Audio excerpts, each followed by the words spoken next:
জুলাই যোদ্ধারা শহীদ পরিবার সবাই এখানে উপস্থিত হয়েছে। আজকে স্পিকারের কাছে এই মহান সংসদের জাতীয় মাননীয় স্পিকারের কাছে স্মারকলিপি প্রদান করবে।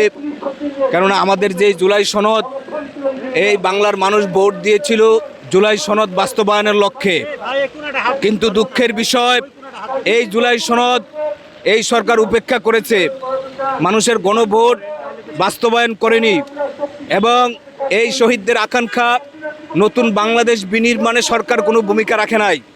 তো এই জন্য এবং এই 1400 শহীদের রক্ত আমরা বৃথা যেতে দেব না। শহীদদের বিচার প্রক্রিয়া স্থবির হয়ে আছে, সরকার এই ব্যাপারে কোনো উদ্যোগ নিচ্ছে না এবং যে জুলাই সনদ পরিবর্তনের বাংলাদেশের পক্ষে জনগণ ভোট দিয়েছিল এই ব্যাপারেও কোনো সরকার পদক্ষেপ নিচ্ছে না। এই জন্যে জুলাই যোদ্ধারা আজকে একত্রিত হয়েছে। যদি সরকার এই ব্যাপারে আর গড়িমসি করতে চায় তাহলে আন্দোলনের মাধ্যমে ইনশাল্লাহ সরকারকে বাধ্য করা হবে জুলাই সনদ বাস্তবায়নের জন্য।